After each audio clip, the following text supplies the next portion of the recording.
জাহাঙ্গীরনগর বিশ্ববিদ্যালয় কেন্দ্রীয় শিক্ষার্থী সংসদ ও হল সংসদ নির্বাচনের আর বাকি মাত্র 4 দিন। এর মধ্যে প্রার্থীরা প্রচার চালাতে পারবেন 2 দিন, যে কারণে শেষ মুহূর্তের প্রচারে ব্যস্ত দেখা গেছে প্রার্থীদের। রোববার সকাল থেকে ক্যাম্পাস ঘুরে দেখা যায় প্রার্থীরা যেসব স্থানে শিক্ষার্থীদের পদচারণা বেশি সেসব জায়গাগুলোতে প্রচার চালাচ্ছেন। তবে বিভিন্ন ডিপার্টমেন্টে পরীক্ষা চলায় দুপুর পর্যন্ত সাধারণ শিক্ষার্থীদের উপস্থিতি কম ছিল। অন্যদিকে শনিবার রাতে নির্বাচন কমিশন বাম দলীয় স্বতন্ত্র প্যানেলের সম্প্রীতি ও ঐক্য পর্ষদের ভিপি পদপ্রার্থী অমর্ত্য রায়কে ভোটার তালিকা ও প্রার্থিতা থেকে প্রত্যাহার করায় ক্যাম্পাসে উত্তেজনা বিরাজ করছে। এছাড়া বিকেলে জাকসু নির্বাচনে 9 দফা ইশতেহার ঘোষণা করেছে ছাত্র শিবির সমর্থিত শিক্ষার্থী জোট।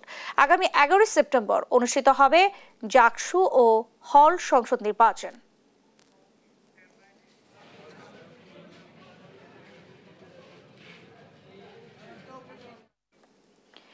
এ নিয়ে আরো জানাতে জাহাঙ্গীরনগর বিশ্ববিদ্যালয় থেকে যুক্ত হচ্ছেন সহকর্মী দেওয়ান ইমন।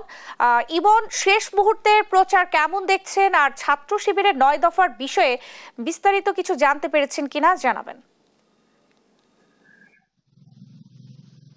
নেন্সি, বিকেল 3:30 নাগাদ ছাত্র শিবির তাদের যে 9 দফা দিয়ে কিন্তু তারা ইশতেহার ঘোষণা করেছেন। সেখানে কিন্তু বিভিন্ন বিষয় কিন্তু তারা নিয়ে এসেছেন। বিশেষ করে জুলাই আগস্টে যারা আহত হয়েছেন ক্যাম্পাসে তাদের বিচার নিশ্চিতে, যারা হামলা চালিয়েছিল তাদের যে বিচার সেটি নিশ্চিতের উপরে গুরুত্ব দিয়েছেন তারা। এছাড়া কিন্তু আমরা সকাল থেকে দেখেছি যে বিভিন্ন প্রার্থীরা কিন্তু তাদের আজকে, যেহেতু আর 2 দিন আছে, 4 দিন পরে যেহেতু নির্বাচন অনুষ্ঠিত হবে, তাই এই 2 দিন পর্যন্ত কিন্তু তারা তাদের প্রচারণা চালাতে পারবে। সেই উপলক্ষে আমরা সকাল থেকেই দেখেছি যে তারা তাদের যে প্রচারণার কার্যক্রম সেটি কিন্তু চালাচ্ছিলেন ক্যাম্পাসের বিভিন্ন স্থানে। তবে এখন যেহেতু আজকে বেশ কয়েকটি বিভাগেই কিন্তু ক্লাস পরীক্ষা ছিল, যে কারণে প্রার্থীদের পদচারণায় পুরো ক্যাম্পাস মুখরিত থাকলেও কিন্তু সাধারণ শিক্ষার্থীদের কিন্তু আমরা তেমন ভাবে দেখিনি। দুপুরের পর থেকে প্রার্থীরা শিক্ষার্থীদের যে সমস্ত বিভাগগুলো ছিল হলে হলে হলে গিয়ে কিন্তু সেই প্রচারণা তাদেরকে চালাতে দেখেছি। তবে